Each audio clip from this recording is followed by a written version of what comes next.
प्रदेश में जहां एक और कम मानदेय पर गुजारा करने वाले सरकारी कर्मचारी हैं, तो दूसरी ओर एक ऐसी बड़ी जमात है जो बिना कुछ करे लाखों रुपए सरकारी खजाने से पा रही है। उनकी मोटी कमाई का बिल जनता टैक्स देकर अदा करती है। ऐसे में सवाल उठता है कि हमारा सिस्टम आखिर इस जमात पर कितना मेहरबान और क्यों रहता है। देखिए इस खास रिपोर्ट में। सियासत की गलियां ही कुछ ऐसी हैं कि जो यहाँ से एक बार गुजर जाता है, मानो या ना मानो, उस पर हमारा सिस्टम मेहरबान हो जाता है। दरअसल राजस्थान विधानसभा के लिए किए गए प्रावधान ही कुछ इस कदर हैं कि विधानसभा में एक बार कदम रखने वाले माननीय पूर्व होते ही 35,000 रुपए मासिक पेंशन के हकदार हो जाते हैं। पहले कर्मचारियों को भी पेंशन 28 से 35 साल की सर्विस करने के बाद ही आखिरी वेतन का 50% पैसे के तौर पर मिलती थी, लेकिन माननीयों के मामले में ऐसा नहीं होता। चुनाव नतीजे घोषित होने के बाद विधानसभा में शपथ ग्रहण करते ही विधायक पेंशन के हकदार हो जाते हैं। अगर किन्हीं कारणों से सरकार गिर भी जाए या विधायक खुद ही इस्तीफा दे दें, तो भी पेंशन पर किसी तरह का कोई असर नहीं पड़ेगा। यही नहीं, जितनी बार विधायक बनेंगे उतनी ही बार की पेंशन भी मिलेगी, यानी हर टर्म की पेंशन जुड़ेगी और आखिर में सभी सालों और टर्म की पेंशन जोड़कर एक मोटी रकम माननीयों को मिलेगी। यह आजीवन पेंशन अन्य सुविधाएं तो भोगते ही हैं, साथ ही उनके स्वर्गवास के बाद उनकी पत्नी या पति को भी आजीवन आधी राशि का भुगतान होता है। वर्तमान में राजस्थान विधानसभा के कुल 563 पूर्व विधायकों की पेंशन पर 29,81,88,600 रुपए सालाना खर्च होता है और 235 फैमिली पेंशन पर 3,83,01,000 रुपए सालाना खर्च होते हैं। यानी कुल मिलाकर पूर्व विधायकों पर 33,64,89,600 रुपए का सालाना खर्च होता है।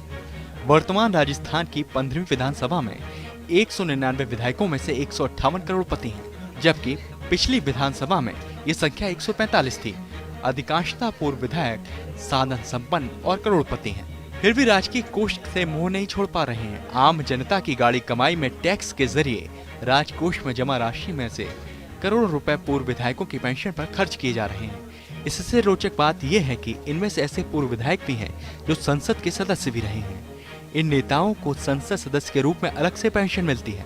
अगर इनमें से कोई अधिकारी या कर्मचारी रिटायर होने या वीआरएस लेकर विधायक बना तो उसकी सरकारी सेवाओं वाली पेंशन भी मिलती रहेगी, बशर्ते उसकी नियुक्ति जनवरी 2004 से पहले हुई हो।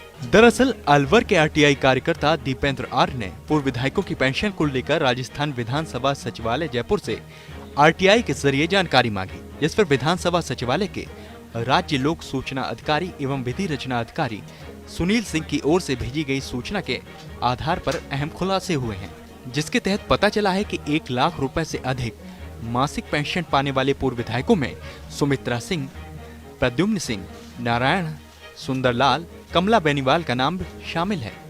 90,000 रुपए से अधिक मासिक पेंशन पाने वाले पूर्व विधायकों में देवी सिंह भाटी, दिग्विजय सिंह, भंवरलाल शर्मा, भगराज चौधरी, फतेह सिंह और घनश्याम तिवारी का नाम भी शामिल है। जबकि 80,000 रुपए से अधिक मासिक पेंशन पाने वाले पूर्व विधायकों में मानक चंद सुराणा, रावत राम आर्य, बनवारी लाल शर्मा, भंवर सिंह शेखावत, माधव सिंह दीवान, सुरेंद्र प्रसाद व्यास, अमरा राम और दयाराम परमार का नाम शामिल है। इसी तरह 50,000 से अधिक पेंशन पाने वाले पूर्व विधायकों की संख्या करीबन 125 है।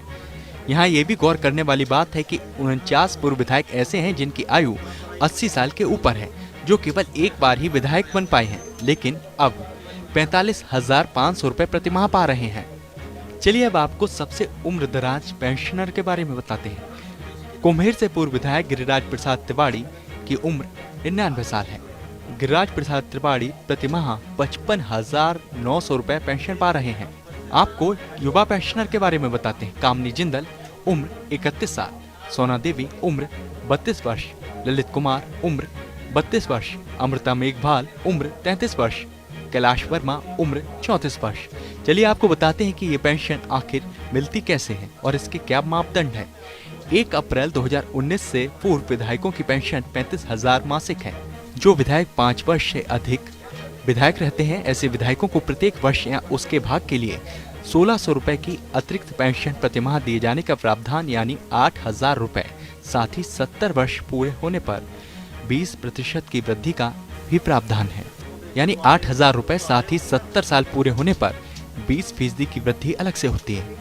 80 साल की आयु पूर्ण हो जाने पर 30% की वृद्धि पेंशन में किए जाने का प्रावधान है। इसके अलावा पूर्व विधायकों के निधन के बाद उनके पति और पत्नी को 12,500 रुपए या अंतिम आहरित पेंशन का 50% के बराबर जो भी अधिक हो फैमिली पेंशन के तौर पर मिलता है।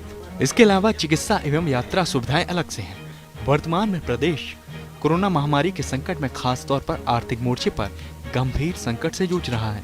ऐसे में ये सवाल उठता है कि राज्य के माननीयों को मिलने वाली पेंशन और अन्य भत्तों पर तत्काल रोक लगा दी जाए या साधन संपन्न पूर्व विधायकों को स्वेच्छा से पेंशन नहीं लेनी चाहिए। Nirmal Tiwari, first India news, Jaipur.